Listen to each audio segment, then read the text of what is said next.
हम लोगों ने एक सर्वे करवाया था कि देश के अंदर जितने ब्यूरोक्रेट्स हैं, जितने सीनियर डॉक्टर्स हैं, जितने सीनियर इंजीनियर्स हैं, सीनियर जजेज हैं, चाहे वो हाई कोर्ट के हों, सुप्रीम कोर्ट के हों या डिस्ट्रिक्ट कोर्ट्स के हों, वो सरकारी स्कूलों से पढ़े हैं या प्राइवेट से पढ़े हैं। तो हमारे सर्वे में निकल कर आया 98% bureaucrats, senior doctors, senior engineers, senior scientist, senior professors और supreme court, high court, district court के जजेस 98% सरकारी स्कूलों से पढ़े हैं। तो फिर सवाल ये पैदा होता है, जब सरकारी स्कूल से पढ़ के इतने काबिल लोग निकल सकते हैं जिन्होंने भारत का निर्माण किया और विकास में अपनी भूमिका निभाई, तो फिर एजुकेशन को प्राइवेटाइज क्यों किया? फिर सरकारी स्कूलों को पिछले 15 से 20 सालों में 2.25 लाख सरकारी स्कूलों को बंद क्यों किया और प्राइवेट स्कूल क्यों खोले? एक तो इसका जवाब जनता को सरकारों से मांगना चाहिए, क्योंकि जनता देश की मालिक है। ये सरकारें या सरकार में बैठे हुए लोग, चाहे वो राष्ट्रपति हो, प्रधानमंत्री हो, मंत्रीगण हो, एमपी हो, एमएलए हो या ब्यूरोक्रेट्स हो या जजेज हो, वो मालिक नहीं है। देश की जनता मालिक है। और कॉन्स्टिट्यूशन में एक वर्ड है पब्लिक सर्वेंट। एक एमपी, एमएलए, मंत्री सहित तमाम ब्यूरोक्रेट सब लोग पब्लिक सर्वेंट हैं, जनता के सर्वेंट हैं। तो जनता के प्रति उनकी जवाबदेही है। लेकिन क्या हकीकत में जवाबदेही सुनिश्चित हो पा रही है? एक तो ये मेरा सवाल है। जैसा बंधु जी ने बहुत सारे सवाल किए और वास्तव में उन सवालों का जवाब सरकारों के पास नहीं है, और जनता एक मुश्त ये कहेगी कि बिल्कुल सही है आपके सवाल। तो इसी तरह ये एजुकेशन को प्राइवेटाइज क्यों किया, प्राइवेट स्कूल क्यों खुले, और केवल यहाँ तक सीमित नहीं रहे, बल्कि इससे भी ज़्यादा दुखदाई बात यह है कि पहले गरीब से गरीब के बच्चे भी पढ़ लिख कर इंजीनियर, डॉक्टर, साइंटिस्ट, कलेक्टर बने हैं, लेकिन आज नहीं बन पाएंगे। गरीबों के बच्चे नहीं बन पाएंगे, चाहे वो किसी भी जाति धर्म के क्यों ना हो।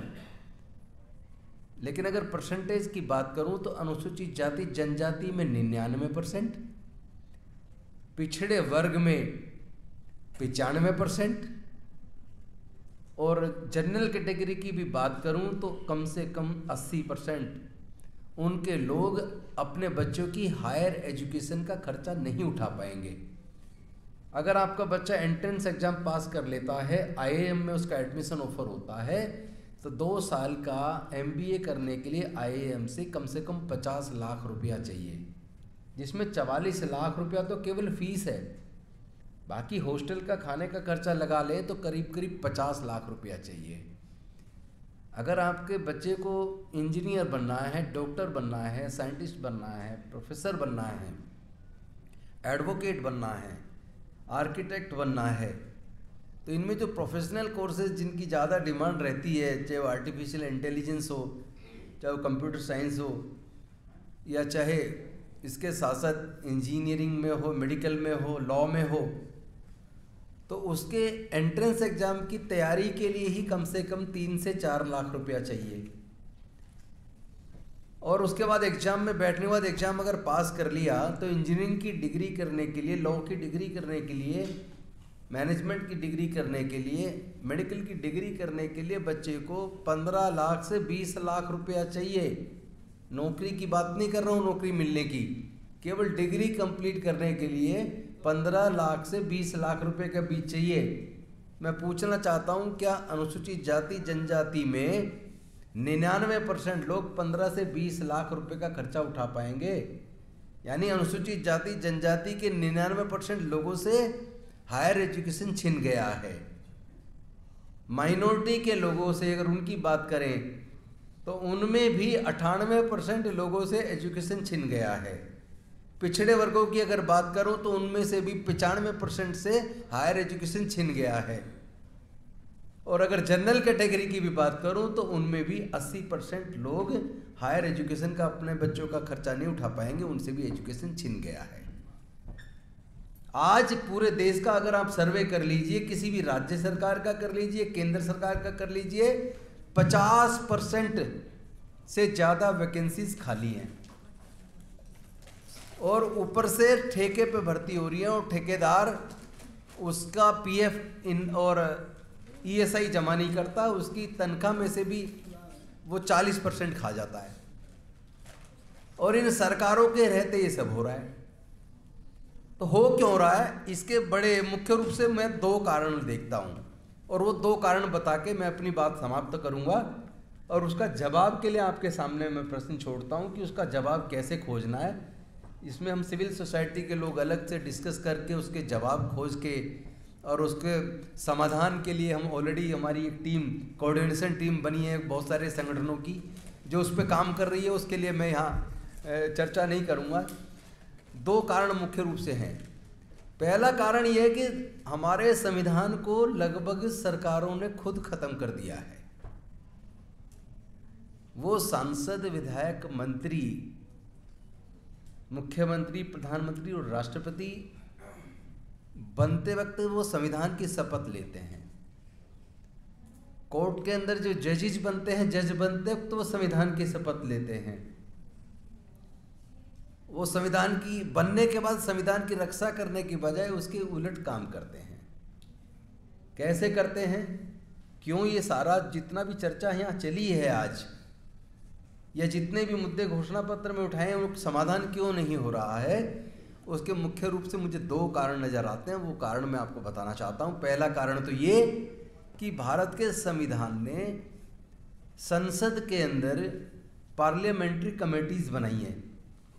बजट कमेटी होती है, budget estimate committee, privilege committee होती है, पिटिशन कमेटी होती है, रूल्स कमेटी होती है, बहुत सारी स्टैंडिंग कमेटीज़ होती हैं, SC ST वेलफेयर कमेटी होती है।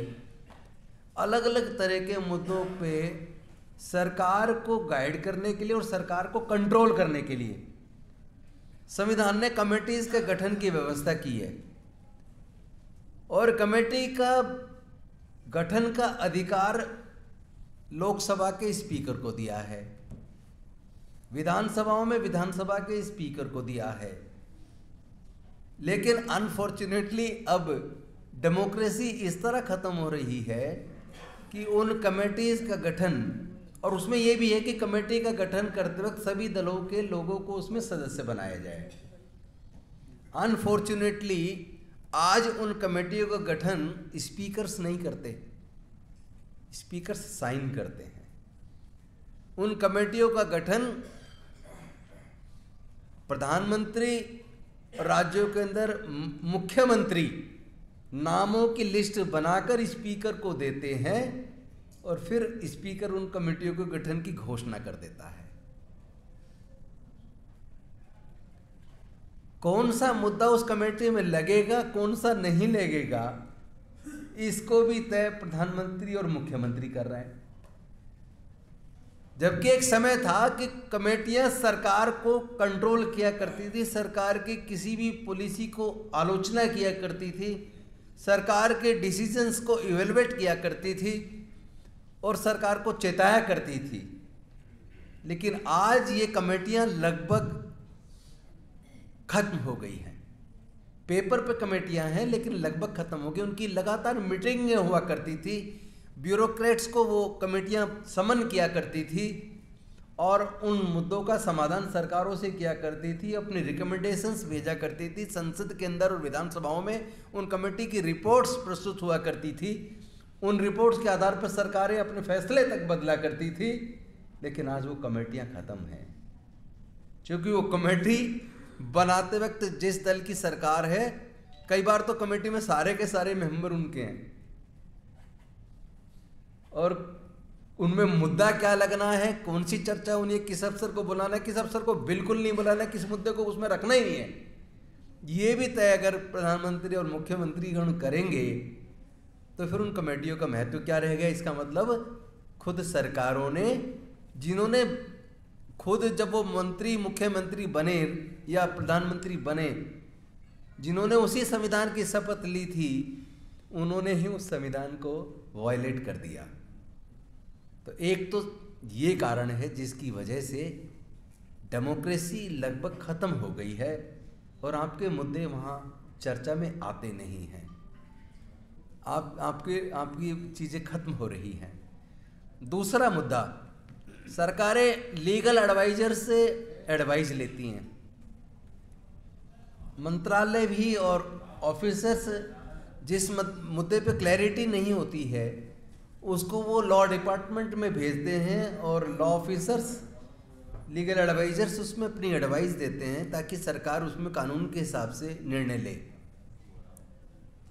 अनफॉर्चुनेटली ये सबसे बड़ा घोटाला साबित हो गया है। क्योंकि भारत में कॉलेजियम सिस्टम है,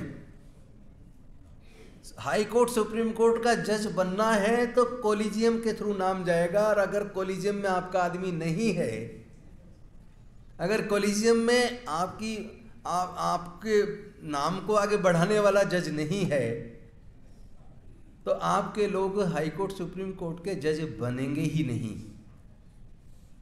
इसी वजह से देश के सर्वोच्च न्यायालय में और देश के उच्च न्यायालयों में SC, ST, OBC, माइनॉरिटीज के प्रतिनिधि जजेज नहीं हैं।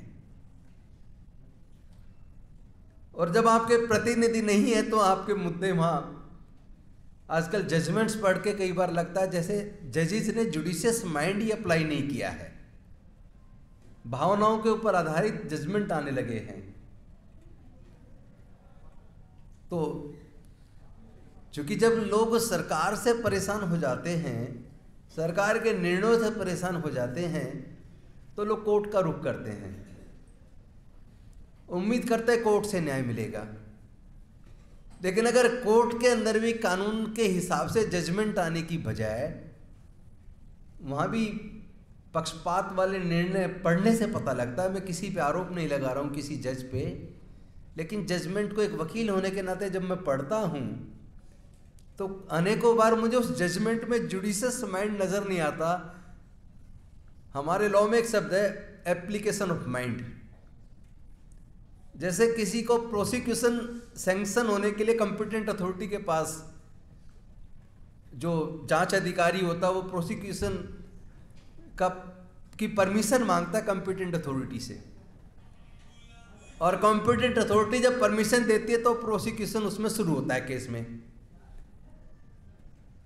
तो जो डिफेंस लॉयर होते हैं जब वो क्रॉस एग्जामिनेशन करते हैं उस कॉम्पिटेंट अथॉरिटी को कोर्ट में बुलाकर, तो कई बार उनका क्रॉस एग्जामिनेशन में लास्ट में सजेशन होता है कि आपने जो ये परमिशन सैंक्शन की है ये विदाउट एप्लीकेशन ऑफ माइंड की है। ये सजेशन आपको मेरे ख्याल से 100% जो समझदार वकील होंगे वो क्रॉस एग्जामिनेशन करते वक्त वो कॉम्पिटेंट अथॉरिटी से ये सवाल करते हैं। लेकिन मैं जब माननीय सर्वोच्च न्यायालय और उच्च न्यायालय के जजमेंट्स को एक वकील के तौर पर पढ़ता हूं तो कई बार तो मुझे लगता है कि ये जजमेंट जज ने विदाउट एप्लीकेशन ऑफ माइंड किया है, कॉन्स्टिट्यूशन को ताक पे रखकर किया है। हम सुना करते थे कि कोर्ट की आंख पे पट्टी बंधी है, वो कानून पे और विटनेसेस पे, एविडेंस के आधार पे जजमेंट देते हैं। लेकिन अब ऐसा प्रतीत नहीं होता। अब तो आस्था के आधार पर भी कानून चाहे कुछ भी कहता हो, एविडेंस चाहे रिकॉर्ड पे कुछ भी अवेलेबल हो, अब तो आस्था के आधार पे भी जजमेंट होने लगी है। और ऊपर से इस जुडिशरी का बेड़ा गर्क करने में एक और रोल सरकारों का रहा है, जिसकी सत्ता होती है जब कोई सॉलिसिटर जनरल अपॉइंट किया जाता है या एडिशनल सॉलिसिटर जनरल अपॉइंट किया जाता है या attorney general of India appoint किया जाता है या स्टैंडिंग काउंसिल्स अपॉइंट किए जाते हैं जो सरकार को रिप्रेजेंट करते हैं, सरकार का पक्ष रखते हैं। तो आपको जान के ताजुब होगा, आप पूरे इंडिया का रिकॉर्ड उठा के देख लीजिए, अगर मैं झूठ कह रहा हूँ तो मुझे आके पकड़ लीजिएगा। आप मेरा कॉलर पकड़ सकते हैं और मेरे से पूछ सकते हैं कि आपने झूठ क्यों बोला। आप पूरे इंडिया के किसी भी राज्य की सरकार का रिकॉर्ड चेक कर लीजिए और केंद्र सरकार का भी रिकॉर्ड चेक कर लीजिए। जितने भी स्टैंडिंग काउंसिल बने हैं, आज भी हैं प्रेजेंट में किसी भी स्टेट के अंदर या केंद्र सरकार के अंदर, जो अटॉर्नी जनरल या सॉलिसिटर जनरल या एडिशनल सॉलिसिटर जनरल जितने भी बने हैं, अगर आप उनकी जाति देखेंगे तो उसमें आपको दलितों का, आदिवासियों का, पिछड़े वर्ग का प्रतिनिधित्व नहीं मिलेगा, क्योंकि वो अपॉइंटमेंट पूरी तरह पॉलिटिकल होते हैं। जिसकी सरकार होती है वो अपने लोगों को अपॉइंट करती है और वो लोग फिर वहाँ सरकार का पक्ष रखते हैं। तो फिर इस देश के दलितों, पिछड़ों, आदिवासियों का या वंचित वर्ग के लोगों, गरीब लोगों का पक्ष कौन रखेगा? उनका तो आदमी वहाँ पहुँचता नहीं है। तो बेसिकली ये 2-3 कारण हैं जिसकी वजह से भारत में डेमोक्रेसी भी लगभग खतरे में है और आम लोगों के अधिकार लगातार छीन रहे हैं, लोगों से शिक्षा लगातार छीन रही है। और हम लोग, सिविल सोसाइटी के लोग आपस में मिलके अपना घोषणा पत्र बना के लोगों को जगाने की कोशिश कर रहे हैं, पर हिम्मत हारने की ज़रूरत नहीं है। इसीलिए मैं कहता हूँ होके मायूस नायूस शाम से ढलते रहिए, जिंदगी भोर है सूरज से निकलते रहिए। एक ही पाँव पे ठहरोगे तो थक जाओगे, धीरे धीरे ही सही राह पे चलते रहिए। हम अपनी लड़ाई जारी रखेंगे, लड़ेंगे और जीतेंगे। बहुत बहुत धन्यवाद, शुक्रिया। जय भीम, जय भारत, नमो बुद्धाय।